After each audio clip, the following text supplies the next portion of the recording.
Sing musuh yo si akeh. Lho, nun sewu. Wafatnya Sayyidina Utsman gimana? Dibunuh. Pada waktu sholat subuh. Bukan, pada waktu baca Quran subuh-subuh.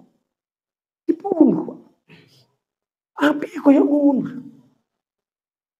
Jadi memang pemerintah itu harus memperhatikan keadaan agamanya tuh. Bagaimana Al-Quran. Mungkin kalau Pak Inggi bagaimana madrasah. Jangan sampai mati. Ya memang seperti itu. Harus seperti itu. Sayyidina Utsman. Tapi lah jenenge musuh mesti ono. Allah. Makanya terus para ulama. Ridon nasi goyatun latudrak. Golek senenge wong sak dunya itu adalah suatu yang mustahil. Jenengan udah sak dunya, sak keluarga jenengan pun. Nggih, sak keluarga jenengan pun. Jenengan suwun sambil pedes dari bojone, "Kae Mas."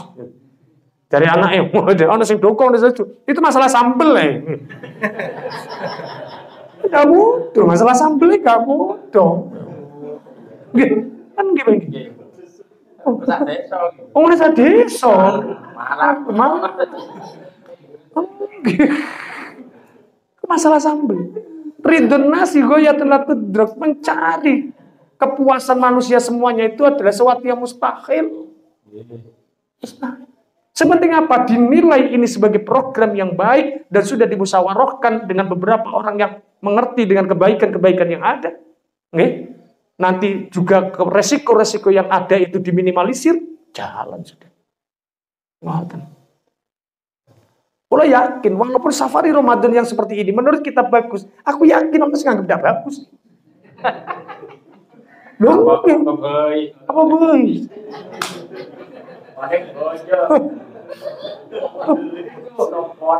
Pasti ada yang menganggap tidak baik.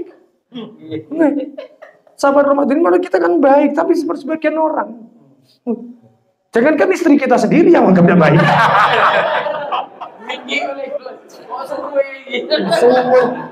Bendino ditinggali, con. Gak enak jadi ketua NU di baik.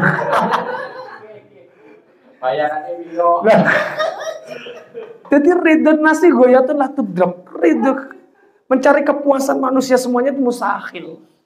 Makanya apa? Kita program sudah canangkan yang baik gini program baik dan kita minimalisir resiko-resiko yang ada. Sudah baik sepakat jalan. Nanti muncul omongan-omongan itu ya kita tanggapi dengan sebaik mungkin. Ngoten. Gimana cara menanggapi mereka? Khudil afwa kata Al-Quran. Maafkan. Kalau orang yang berbicara apalagi orang bodoh, maafkan. Kata Al-Quran gitu, cara menyikapi masyarakat yang dapat setujuan. Kan wonten mawon wonten niku. Dari Al-Quran, khudil afwa wa'mur bil urfi wa'arid 'anil jahilin. Piye? Jalankan programmu, khudil afwa, maafkan kesalahan mereka. Wa'mur bil urfi, tetap kamu semangat untuk menjalankan program yang baik. Wa'arid 'anil jahilin. Aja direken wis bodoh-bodoh iki. Didengakno mawon nggih. Didengakno muga-muga nggih, didengakno muga-muga oleh hidayah. Teman-teman tolong ngobrol. Lah niku kan urusan wingkinge Pak Inggi. Jadi ini kemudian zamannya Sayyidina Ali. Oh.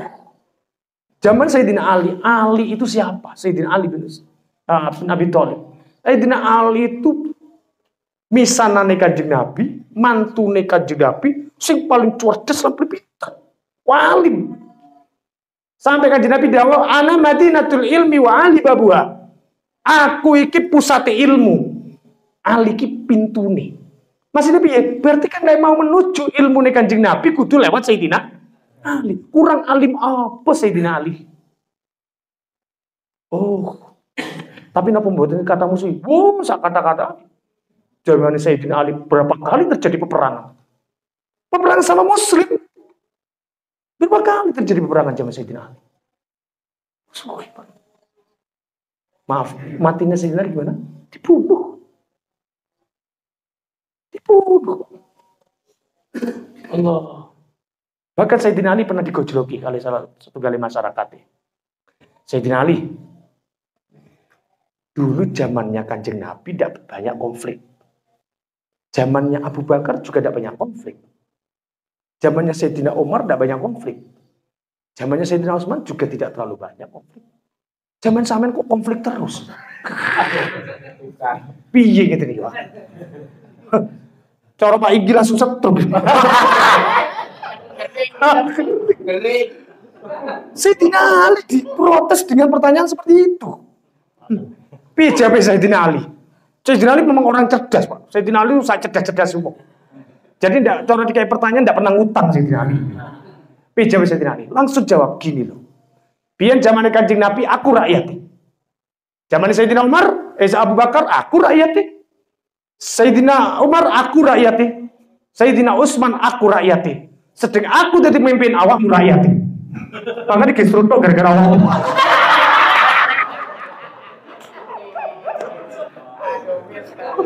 Wih, Sayyidina Ali, Pak. Cerdas. Ini kalau mau tidak cerdas, tidak mungkin bisa jawab nih. Langsung tergeblak nih Pak. Oh, kena langsung mau ngecep kelakep nih Pak. Tidak takon mana nih Mas. Di zaman Kanjeng Nabi aku rakyati, aku ngerti. Jadi walaupun masalah yang menengahi, adab, mobil adab. Zaman Abu Bakar, Umar, ya dana konflik yang aku ngapi-ngapi. Jeneng sama aku itu pemerintah. Awakmu gak ngerti akal. Yuk kisru tenanan. Ini loh, pemerintah siapapun pasti ada konflik-konflik yang ada. Ini harus disadari memang. Makanya kita harus banyak membaca sejarah pemerintah Islam. Sayyidina Ali sing api kados ngoten dibunuh matinya. Kemudian ganti siapa? Sayyidina Husain. Sayyidina Hasan pemimpin kemudian diberontak. Sayyidina Hasan mengundurkan diri. Sayyidina Husain jadi pemerintah. Gimana wafatnya? Dipenggal. Dibunuh. Cucu Rasulullah itu sudah. Makanya apa maksudnya? Monggo kita ini semuanya semangat untuk meneruskan dakwahnya Rasulullah. Apa yang disampaikan oleh para ulama. Namun semua itu memang harus kita sikapi dengan baik. Makanya tadi hadis yang saya sebutkan, ad-dinun nasihah. Kata Rasulullah, agama itu nasihat. Nasihat bagi siapa? Nasihat bagi Allah. Nasihatu lillah. Apa maksudnya nasihat bagi Allah? Maksudnya adalah ketika ada orang yang menyalahi tentang aturan Allah, maka harus dinasihati. Ada orang, semisal mengeluarkan statement-statement tidak benar tentang Allah. Ya, Allah punya tangan, Allah punya kaki, Allah punya kepala. Itu orang perlu dinasihati. Karena Allah tidak seperti itu. Itu nanya nasihat bagi Allah. Allah itu tidak sama dengan makhluk. Terus gimana? Wallahu a'lam. Tidak usah ditanyakan Allah gimana. Tidak akan nyampe, Pak. Tidak akan nyampe pikiran kita. Coba Bun, Pak Hinggi aja saya tanyai. Jenengan bisa tidak Pak Hinggi membayangkan calon istri kedua jenengan? Tidak bisa kan? Tidak bisa. Karena tidak pernah nampak gitu loh.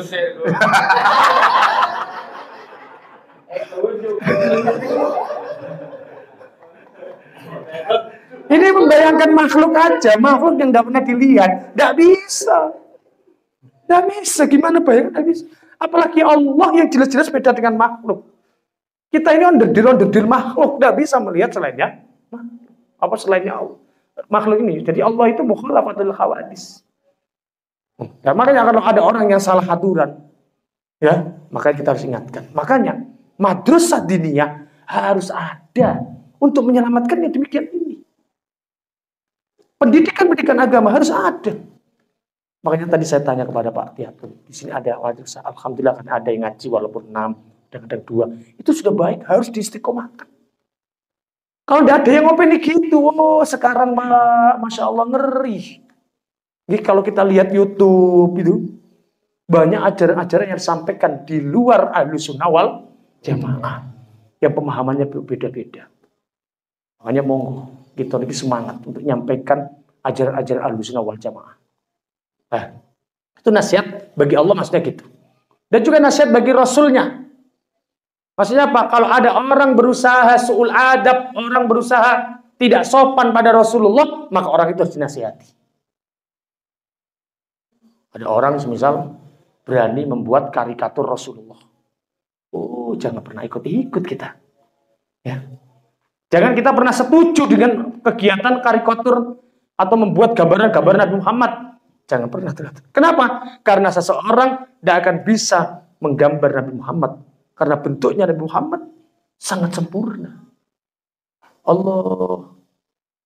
Kalau jenengan belajar di dalam beberapa kitab-kitab yang menerangkan tentang sifat-sifatnya Nabi Muhammad, maka jenengan akan tahu bagaimana tingginya Nabi Muhammad. Tingginya Nabi Muhammad, kalau sendirian Nabi Muhammad kelihatan sedang gitu, tidak kelihatan tinggi banget, tidak kelihatan pendek. Tapi ketika umpamanya kumpul sama orang yang tinggi, Nabi Muhammad ternyata masih di atasnya. Ya tidak kemudian jadi seteng, enggak. Ya seimbang. Orang itu bisa dulu. Ini hebatnya Nabi Muhammad. Allah. Kemudian wajahnya Nabi Muhammad, Masya Allah. Orang itu tidak akan bisa Pak melihat wajah Nabi Muhammad dengan sempurna. Kenapa? Karena uang itu tidak kuat mandeng Nabi Muhammad terus kita tidak kuat. Karena haibahnya kanjeng Nabi. Wibawanya kanjeng Nabi. Mesti tiang itu kalau delok Nabi Muhammad ngeten menterleng, mungkin ora mungkru-mungkru dhewe. Sukan-sukan piyambak. Haibahnya Nabi Muhammad. Nggih. Allah. Lek kita ndelok Pak Inggi kan terus kuat. Wah. Menenteng. Dengan Nabi Muhammad, maka tidak bisa orang itu gambar Nabi Muhammad tidak bisa. Karena kesempurnaan Nabi Muhammad. Pasti nyata. Makanya kalau ditanya, Nabi Muhammad dengan Nabi Yusuf itu lebih ganteng mana? Pada dasarnya diterangkan di dalam dalil-dalil Al-Quran. Al-Quran dan hadis, bahwa sebenarnya yang paling gantengnya Nabi Muhammad.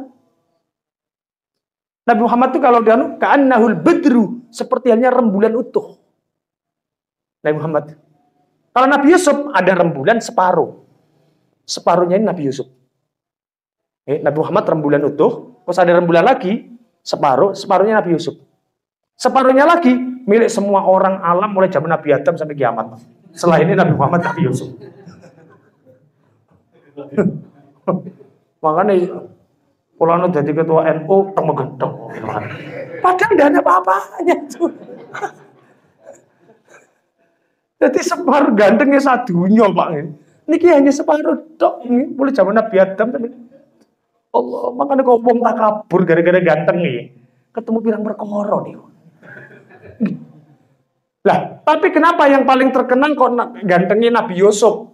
Kok mboten Nabi Muhammad? Nih. Karena rahasianya gini, kata para ulama. Nabi Yusuf itu dinampakkan kegantengannya. Istilahnya madharul jamal. Nabi Muhammad yang dinamakan bukan madharul jamalnya. Bukan hanya madharul jamal, tapi ada madharul jalal. Apa? Kewibawaannya. Sehingga wong nguasi Nabi Yusuf, karena yang dinampakkan oleh Allah, kecantikannya, keindahannya banget. Sehingga orang bisa terlena dengan keindahan Nabi Yusuf. Sehingga orang lain melihat Nabi Yusuf langsung bisa tangannya teriris-iris, gak kerasa Pak. Itu. Kalau Nabi Muhammad, katanya para ulama, seandainya kewibawaannya Nabi Muhammad tidak dinampakkan, orang membunuh dirinya sendiri tidak akan terasa. Kalau melihat keindahan Nabi Muhammad. Tapi karena Nabi Muhammad itu di samping keindahannya dinampakkan kewibawaannya, sehingga orang itu melihat tidak kuat-kuat mungkru.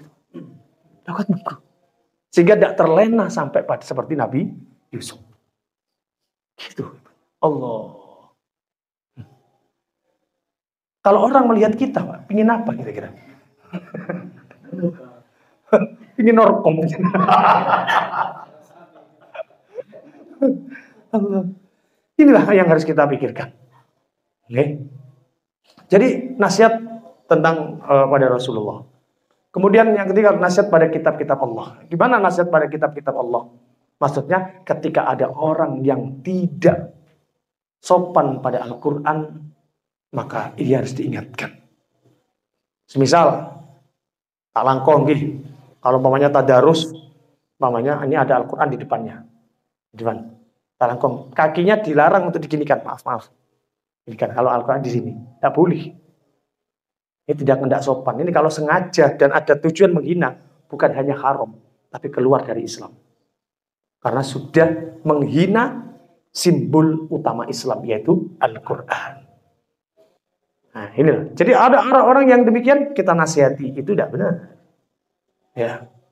Kemudian lagi ada yang kadang-kadang kita lupa, Al-Quran di rumah kita kadang-kadang ditaruh di ventilasi, tidak dipakai, ditaruh di atas lemari, banyak debunya kita biarkan. Atau taruh di ventilasi, buat dibiarkan. Sebagian orang bodoh. Sampai kita tahu itu kejatuhan kotoran tikus, kotorannya cicak dibiarkan. Ini tindakan tidak benar. Al-Quran harus dijauhkan dari kotoran. Baik debu ataupun dari kotoran itu. Selama kita mungkin untuk bersihkan. Apalagi yang najis. Bahkan kata para ulama, kalau kita tahu Al-Quran kena najis, kita diam saja dan seakan ridho. Kalau Al-Quran kena najis, itu bukan hanya haram, Pak, tapi keluar dari Islam. Kenapa? Yang simbol Islam itu dihina. Padahal ngeten pun, saya wungi, anak jenengan, di Al-Quran itu mulia apa sih? Muliaan Al-Quran kan? Jelas. Saya kira anak jenengan kena itu lek PT. Bayi jenengan kena itu lek PT. Jenengan jarno, Pak. Tinara kata apa gitu. Gak coba. Tidak mungkin kan? Pasti dibersihkan. Nah, saya kira Al-Quran. Kok ditaruh ventilasi kena cecek dibiarkan? Wah, ini bahaya. Ini, makanya kita harus saling nasihat yang demikian sampaikan ke masyarakat. Kalau kiranya sudah Al-Quran itu tidak dipakai dan jenengan kesulitan dalam menjaganya, bakar saja Al-Qurannya. Tidak apa-apa, dibakar dalam rangka menjaga Al-Quran itu supaya tidak terkena kotoran. Daripada dibiarkan kotor, akhirnya Al-Quran tidak sopan. Wah, itu beresiko pada kita. Bakar betul nopo-nopo. Nanti abunya ya kita kubur di dalam tanah. Ngoten. Lek jenengan pengin apal Quran, kewedang kopi diombe. Bawa nawa, nggih. Bawa nawa, nggih. Apa? Gue takokin di Al-Quran nih, masuk. Masuk. Palingan ada.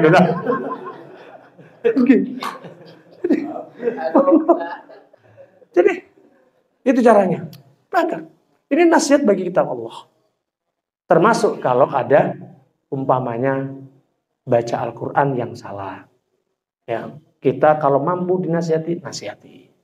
Makanya baca Al-Quran itu napa niku jenenge mboten tepak-tepakan. Baca Al-Quran itu harus ada sanadnya. Ada gurunya lah, bahasanya itu ada gurunya. Makanya guru ngaji itu di pedesaan itu harus ada selalu. Makanya saya sangat dukung Pak Indi nanti kalau mau terus meneruskan madrasah diniyah itu. Nanti bagaimana membicarakan itu bisa dilanjut nanti di pondok. Membicarakan secara serius bagaimana itu. Tapi yang pasti saya sangat mendukung sekali jika untuk kemaslahatan agama atau kemaslahatan rakyat, utamanya bangun madrasah. Karena suatu kaum akan bisa berubah kalau pengetahuannya berubah. Kalau pengetahuannya tidak berubah, sing akeh wiritane. Ditenono ngomong kula. Sing akeh wiritane kalau pengetahuannya tidak berubah, tidak akan pernah berubah. Kenapa? Loh, karena caranya wiritane gak ngerti. Pokoknya mirip. Pak-tepaan lagi. Piye cuk? Tak tahu lah bukan ibu otak tasbih.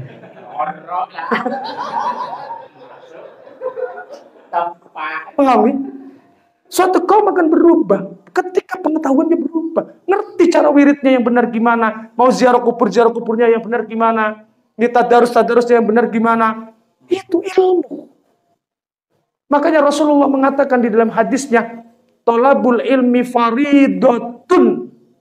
Pakai redaksi faridotun, fa'ilatun. Ini kalau di ilmu pesantren namanya segot mubalaghah. Bukan hanya sekedar wajib, bukan, tapi sangat wajib. Kenapa? Karena orang akan menjadi baik, dia akan bisa merubah peradaban kehidupannya, gaya hidupnya ketika ilmunya berubah. Nggih, dan saya jenengan kan tampil ganteng-ganteng atas ngeten iki karena jenengan ngerti ilmu nih. Bagaimana ilmu nutup aurat. Terus bagaimana ilmu umpamane berhadapan-hadapan dengan orang banyak, bagaimana ilmu ketika berpenampilan di depan orang banyak, menjadi pemimpin gimana, akhirnya kalian menyesuaikan pakaiannya. Karena ilmu. Coba jenengan buat ngerti ilmu nih, sekedar formalitas sasaran, ada acara di sini udah sarungan, toh udah ngelambe, Pak. Loh, kok ngono? Selanti kan tutup aurat. Kan bahaya.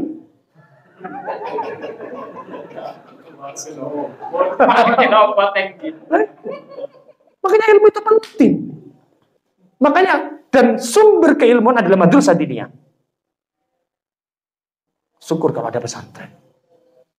Makanya kalau sudah pesantren tidak mau memikirkan tentang peradaban rakyatnya, pesantren atau madrasah diniyah tidak mau memikirkan ilmu rakyatnya, alamat sudah itu, Pak. Pesantren keluar dari khitohnya. Pesantren itu harus pikir global, ini rakyat gimana ini? Pikir pelan-pelan. Madrasah diniyah juga gitu. Makanya sangat masyarakat Pakal saya rasa sangat beruntung kalau ada Pak Inggi yang memperhatikan itu, harus didukung. Saya tidak kampanye loh, bukan kampanye. Bukan, jauh. Oleh tambah, asal tambah 4 tahun. Lek kampanye yo lain urusan, lek kampanye kan ini. Yo kudu ono nang isor meja kan ngono kampanye. Niki bukan kampanye loh. Jadi maksud saya katakan syukur banget kalau ada Pak Inggi yang mau memperhatikan ini. Patut jadi percontohan bagi Pak Inggi yang lain. Bagaimana memikirkan keadaan rakyatnya. Saya sangat terenyuh Pak Inggi tadi mengatakan beliau mau turba ke masjid-masjid, ke musola-musola. Saya ingat Sayyidina Umar. Mirip Sayyidina Umar.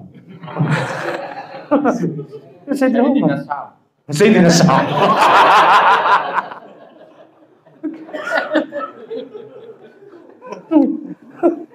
Sayyidina Umar.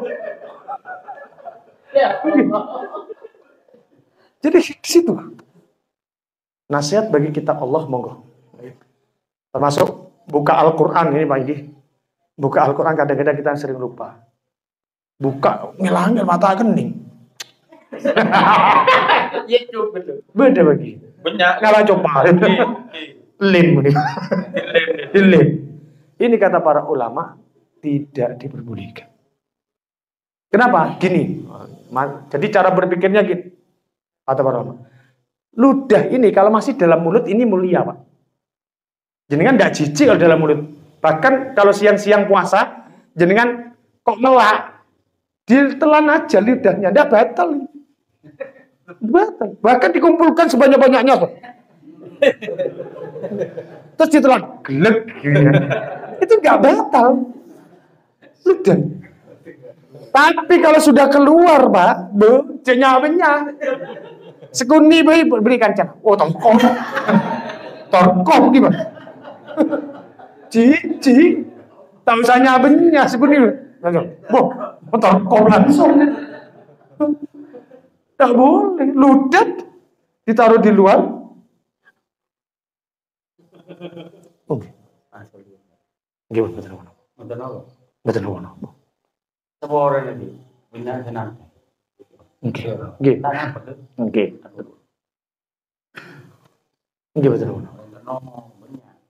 Oke. Tanah betul. Oke. Semua orang itu. Semua orang itu. Mulai insyaallah enggak salah. Oke. Yang bos. Ya. Wah. Kampanye. Bahaya ini.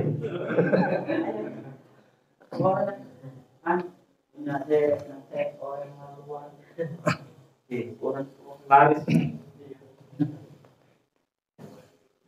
Dari Madinah terus. Juga. Assalamualaikum.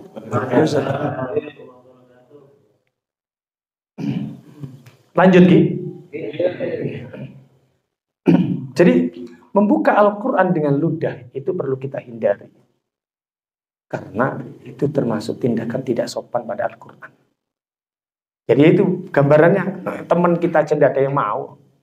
Tidak ada yang mau. Maki istri jenengan harus mau. Ya, Dik. Tanda cintaku tidak ada. Tak cinta-cintaan beri coba. Apalagi Al-Quran sesuatu yang mulia. Ya, yang harus kita muliakan karena itu kalam Allah. Dawuhnya Allah. Maka harus kita muliakan. Itu namanya nasihat bagi kitab Allah. Kemudian wan nasihatu li'aimmatil muslimin. Nasihat bagi para pemimpin. Nah, ini sebenarnya endingnya ke Pak Inggi ini sebenarnya. Ini orangnya tidak ada ini. Tapi enggak apa-apa. Wan nasihatu li'aimmatil muslimin. Nasihat bagi para pemimpin orang Islam. Ya pokoknya semua pemimpin, ya pemerintah, ya ketua NU, semua pemimpin, Bapak Kadis, Bapak RT siapa, termasuk ulama. Maksudnya apa? Ketika ada pemimpin umpamanya melakukan kesalahan, ya yang tahu untuk nasihati. Ya karena pemimpin itu pun juga manusia yang kadang-kadang lupa. Inilah yang akhirnya kita penting watawasau bil haqqi watawasau bis sabri. Kita harus saling menasihati, berpesan satu dengan yang lain tentang kebaikan dan kesabaran. Saling nasihati. Tentang urusan pemerintahan, misal Pak Inggi melakukan program-program demikian. Kalau seandainya ada yang meleset, nasihati. Pak Inggi, kurang benar Pak Inggi, semisal. Pak Kampung, semisal ada yang kurang benar, ya nasihati. Ketua NU, semisal, nasihati, tidak apa. Masuk kiai, kalau ada yang kurang benar, nasihati. Saling menasihati. Karena agama itu selalu demikian. Ya. Agama itu untuk kebaikan semuanya. Ya. Bukan berarti harus jadi kiai, berarti ustadz, markono selalu benar, ya enggak juga. Ya, semuanya itu saling mengisi, saling menasihati. Mungkin oposin kalau omongaken malam ini wonten sing salah, monggo maki dinasihatkan. Disampaikan supaya kita saling mengisi, supaya kita saling membenahi. Oh, itu nasihat di aimatil muslimin. Dan itu dilakukan oleh ulama-ulama zaman dahulu. Ulama-ulama zaman dahulu berani. Bahkan Imam Ahmad bin Hambal itu dipenjara gara-gara beliau tidak setuju dengan pernyataannya pemerintahnya. Pada zaman Imam Ahmad bin Hambal itu pemerintahnya Mu'tazilah. Mu'tazilah yang menganggap bahwa kalamnya Allah itu makhluk. Ya, apa yang didhawuhkan Allah itu ya seperti yang disampaikan kita, ada hurufnya, ada suaranya. Padahal Allah itu tidak sama dengan kita. Paham ya? Menurut keyakinan kita yang jenengan pelajari di Aqidatul Awam, jenengan pelajari di kitab Jawahirul Kalamiyah, Kifayatul Awam, dan kitab akidah yang lain, sudah sepakat ulama Ahlussunnah wal Jamaah bahwa yang didhawuhkan Allah itu secara hakikinya itu tidak berupa suara, tidak berupa huruf. Gimana? Wallahu a'lam. Tidak bisa dibayangkan. Adapun Al-Quran yang ada itu adalah mushaf. Itu adalah dawuhnya Allah yang ketika dibahasa Arabkan seperti itu. Tapi Imam Ahmad bin Hambal walaupun demikian tetap mengatakan Al-Quran ini adalah dawuhnya Allah. Dawuhnya Allah yang qadim. Bukan hadis. Bukan baru ini tapi dawuh Allah yang dahulu. Kata orang Mu'tazilah, enggak ini makhluk, ini gini. Muhammad bin Hambal tidak mau. Beliau mempertahankan eksistensi keilmuan tauhid, akidah. Sampaikan itu. Akhirnya gimana? Dipenjara. Ahmad bin Hambal. Allah. Tantangannya ulama gitu. Demi mempertahankan keilmuan, demi mempertahankan akidah. Nah, ulama itu rela untuk semuanya. Imam Syafi'i, pinter Imam Syafi'i. Ketika ditekan sama pemerintah, Imam Syafi'i dawuh gini. Semua kitabnya Allah itu ada 4. Ada 1 Zabur, ada Taurat, ada Injil, ada Al-Quran. 4 ini makhluk. Oh ya, kata benar. Cocok kamu berarti dengan saya. Padahal kata Imam Syafi'i, 4 rijil. 4 rijil ini makhluk. Bukan 4 Al-Quran, bukan 4 kitab Allah tadi. 4 ini kata Imam Syafi'i. Ini makhluk. Akhirnya pemerintah itu masih bodoh nih. Oh ya, cocok, selamat. Akhirnya Imam Syafi'i ketika itu diselamatkan, dang-dang minggat Imam Syafi'i dari Irak menuju Mesir. Mumpung dulu ketangkep. Niku hebat nih Imam Syafi'i. Niku gurune Imam Ahmad bin Hambal. Ngoten. Ya kita sampaikan aja. Walaupun cara menyampaikan harus dengan sebaik mungkin. Kemudian an-nasihah yang terakhir adalah li'amatihim, bagi orang muslimin secara umum. Ya, menasihati secara umum. Ya, kita ada di sini ini saling menasihati secara umum. Nasihati tentang bagaimana menghormat Al-Quran, menasihati bagaimana tentang berpuasa, menasihati bagaimana tentang berbuka puasa. Nasihat kalau umpamanya ada kesalahan dalam masalah keluarga, harus saling menasihati. Ya, semisal ada ibu-ibu curhat, Pak Gus, tak langkong Gus, kenapa? Oleh bunten Gus kula ngecok pesen asilake. Paman. Boleh enggak Gus? Doa apa mak ngecok pesen asilake? Medit Gus. Medit cara Gus. Kula lek kate blonjo niki susah Gus. Nggih, sing kate golek ngeten. Kula ngerti duwe wonten, lek dicolong ngansal mboten Gus lane. Ini kan perlu curhat-curhat demikian ini. Mungkin. Sudah ini kiai kan sak bingungan gitu nih. Pasangan bojone itu pasti ngakrab karo kiai ini lah. Repot. Ini repot. Piye ngeten harus saling menasihati. Piye ngoten niku? Ah, ini pernah terjadi zaman Kanjeng Nabi ternyata. Pun wonten nggih lanang-lanang rada medhit oleh wonten wis. Nggih bibite nggih sampai saniki wonten niku nggih. Nempakel wonten mboten, Bu? Nggih. Tadi wonten. Nah, ternyata terus Kanjeng Nabi ambil nggak apa-apa, tapi sebutuhnya saja. Nggih, daripada marang wedoke nyolong tek wong liya. Lagi bagi. Karuan ngecok setelake. Masing lanang ya kudu sadar. Lek wedok iku ya menungso butuh mangan. Omane riyo ya butuh kelambi banget. Nggih. Tapi kula pesenan Pak. Jenengan lek pengin selamat Pak. Pokok wong wedok niku aja oleh kenal sesuatu yang baru, Pak. Saniki wonten setan anyaran, Pak. Ini, napa setan ini? Setan Lazada wa Shopee, Pak. Niku makane bapak sering kudu wiritan niku. Lazada niku pasar sing ana ning internet. Nggih. Dadi wong ngetik-ngetik niku mono-mono jenenge teko paket. COD. Sing wedok kaya karo masak. Sing bayar sing lanang. COD waduh. Makanya kudu sering dungan a'udzubillahi min Lazada wa Shopee. Niku setan anyar nggih. Pasar sing ana ning internet niku bahaya niku. Allah, kula sering asal curhatan tiang-tiang ngoten piye Gus nggih. Mangkane sing wedok iku oleh aja oleh nyekel HP. Ngoten nggih. Ngoten. Jadi iki perlu dinasihatkan. Jadi napa JP duwe sing lanang sing medhit nggih ansal. Pokok sebutuhe tok. Nggih. Butuh belanja 20.000 nggih 20.000, ojo JP 50.000. Nggih. Nggih. 20.000 nggih 20.000. Lek butuh 50.000 nggih 50.000. Ngoten. Lah niku mboten napa-napa, ngoten. Lah terus umpamane wong lanang wonten sing curhat. Gus, umpamane curhat. Bojoku kula niku umpamane lek dinasihati rada sering bentak-bentak, Gus. Niku pripun, Gus? Wah, ini repot iki. Nggih. Saniki memang lagi zamane Pak STI, Pak. Suami takut istri. Iki.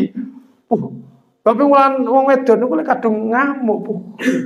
Niku mboten ketok setan niku. Sing lanang kalap. Nggih.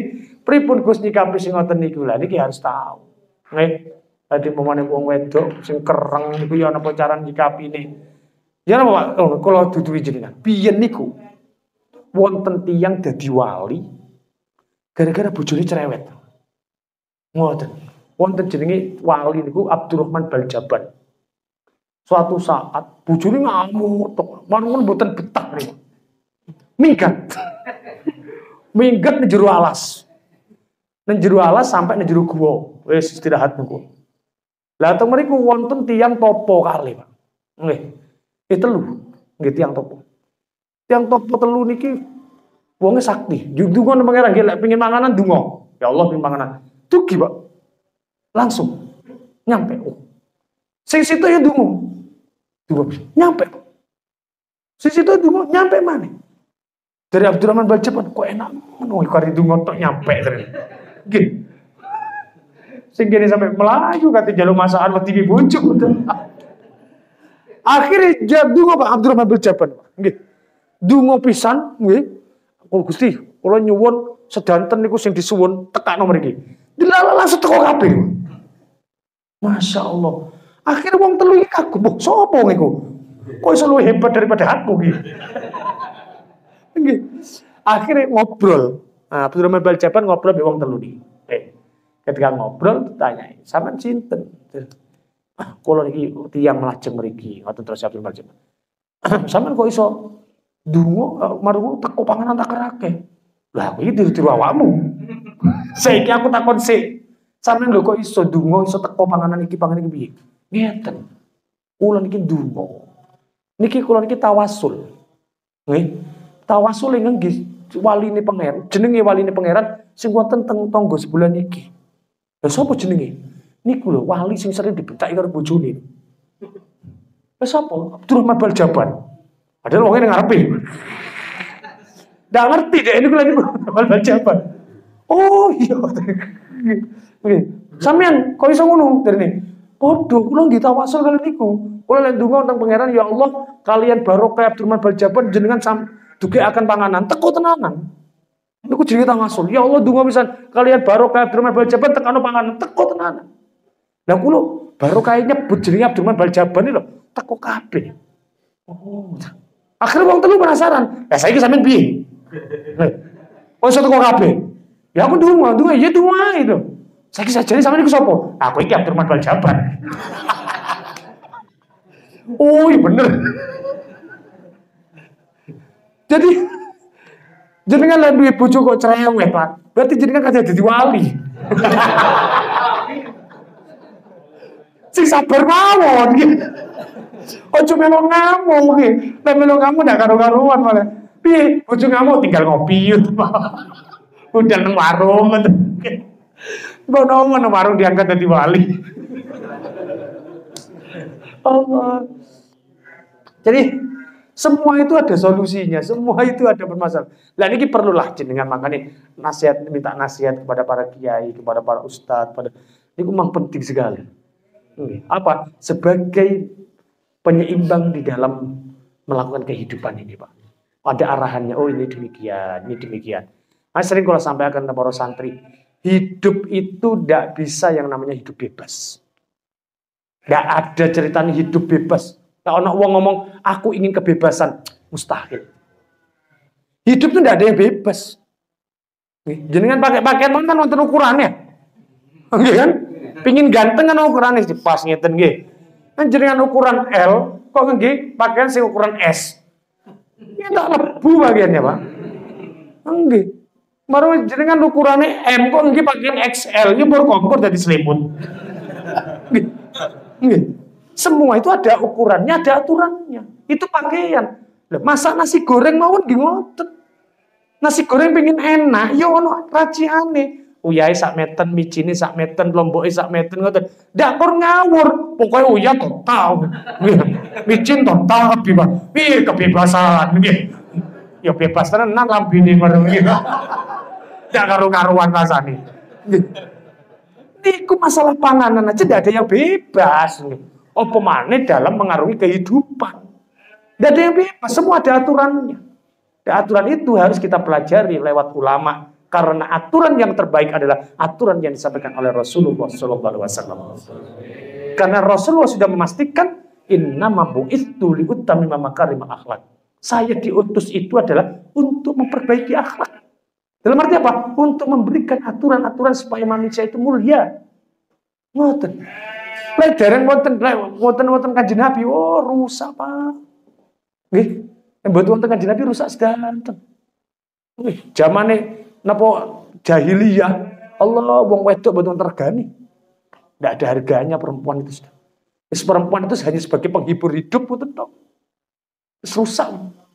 Ngoten. Terus kehidupan sithik-sithik caruk zamane Kanjeng apa? Zaman jahiliyah niku. Nggih biasa, ndak cocok sithik langsung labrak caruk. Ndak opo sih. Niku zaman itu. Makanya tantangan perjuangan dakwah Kanjeng Nabi itu luar biasa. Kalau sampai bayang oleh maca sejarah, Pak. Kok hebat Kanjeng Nabi. Selama 23 tahun bisa merubah rakyatnya sing sak bejat-bejate. Jadi rakyat sing model Abu Bakar, Umar, Utsman, Ali, dan yang lain-lain. Cukup 23 tahun, Pak. Bisa membuat perubahan. Makanya di dalam buku sejarah, jangan tinggalipun, di dalam buku apapun, orang yang paling berpengaruh di dunia ini, pasti jawabannya adalah Nabi Muhammad. Walaupun penulisnya non-Muslim itu pasti ngakui Nabi Muhammad yang nomor satu di dunia. Karena kehebatan Nabi Muhammad bisa merubah zaman jahiliyah menjadi zaman yang Islaminya. Penuh aturan yang baik. Nah, ini. Nah, setidaknya dari situ, kita ini harus punya angan-angan. Aku ini iso ndak. Jangankan masyarakat sudah ngerubah keluargaku dadi luwih apik. Ketika saya ada di keluarga, ya, bisa ndak kiranya keluargaku ini lebih taat ibadah?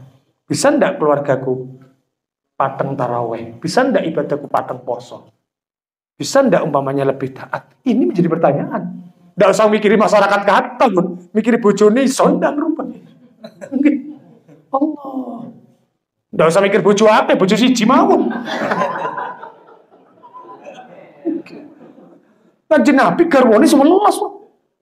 Saya mikir masyarakat sukses kabeh. Luar biasa.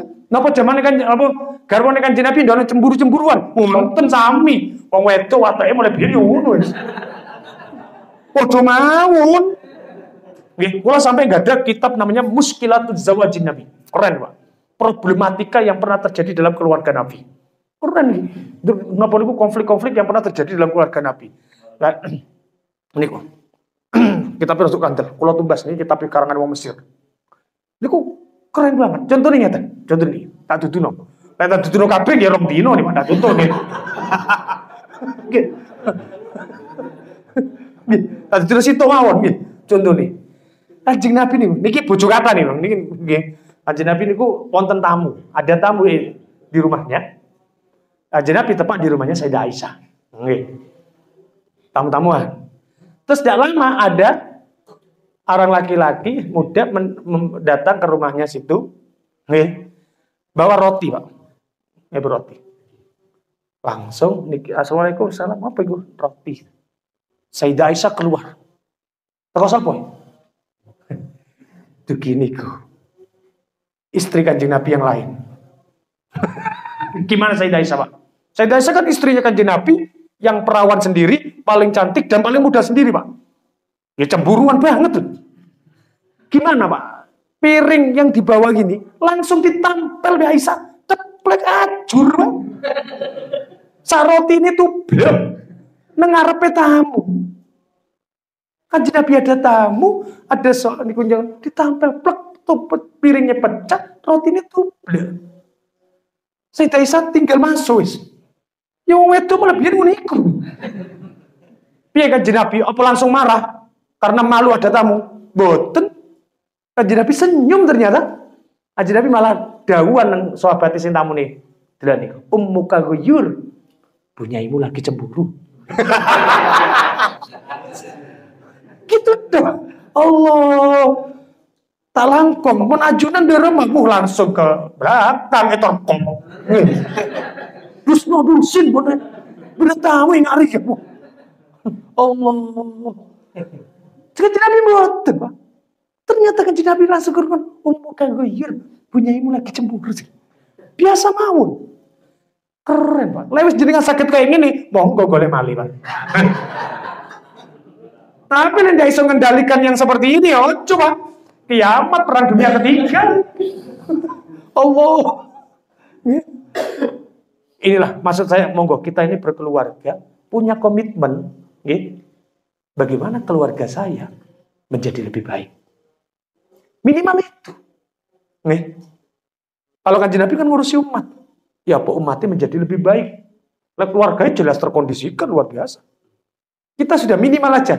Ya apa, lah aku keluarga lebih baik, Aku lebih padang ibadah, lebih padang terawih, lebih padang poso, dan senang pengajian dan senang lainnya. Dan tanggung jawabku gini-gini. Wah itu yang harus kita pikirkan. Dan anakku demikian, pendidikannya bagus-bagus. Harus ada komitmen demikian. Jadi hidup itu tidak hanya sekedar pokok dilakoni, gitu. Harus ada semangat melakukan perubahan menjadi lebih baik. Termasuk ibu-ibu juga gitu. Ibu-ibu merawat anaknya harus punya cita-cita bagaimana anakku ini menjadi yang terbaik. Terbaik itu tidak harus kemudian bersaing, mengalahkan yang lain, boten. Sesuai dengan kemampuannya bagaimana anakku ini melakukan usaha semaksimal mungkin. Sekolah itu sampai gagal, ngaji ini aja sampai leren. Dilakukan, sudah diajari seperti usaha, belajar baca, sekolah itu sampai marung medot, SD kelas loro medot, sekolah maneh. Kan maneh. Lanjutkan sampai jenjang SD lulus, kemudian mondok sambil sekolah SMP, sekolah kemudian SMA, kalau bisa sampai lulus, mengerti ngaji. Adapun nanti hasilnya apakah kemudian jadi ustadz, jadi kiai, itu sudah usah dipikir. Yang penting golek ilmu nih, yang wajib akhlak sing sae. Walaupun tidak jadi kiai, tidak jadi ustadz, tapi kalau kemudian dia punya akhlak yang baik, seneng banget. Bisa itu. Misal ajunan geduin putra, cong, engki Kak Dinto, seneng deh Pak. Engki, pasaran, muntan dia akhlak, cong, apa bu Pak? Kakak tak ngerti orang sibuk Facebook. Abu nyelekit ten Pak. Namanya Kak Dinto seneng. Cara Jawane le dalem seneng. Le bahasa Arab nggih. Cong lebaik. Jadi lebaik ku nun gitu Pak nggih. Jadi makanya ajunan besok mau ketemu ibuan hari raya, le lebaik. Lebaik. Itu bahasa Arabnya dalam nun Kak Dinto itu lebaik, lebaik. Tambahin lebaik Allahumma lebaik. Jadi ini penting, akhlak itu penting. Makanya monggo, ibu-ibu harus punya cita-cita merubah kehidupan keluarganya dari anaknya, keluarganya, gitu. Nanti saling membantu dengan suami untuk menjadi yang lebih baik. Hadirin hadirat yang dimuliakan Allah, ini mungkin yang bisa saya sampaikan pada malam hari ini. Karena sudah sangat malam ini mungkin. Nggih jam pinten nih.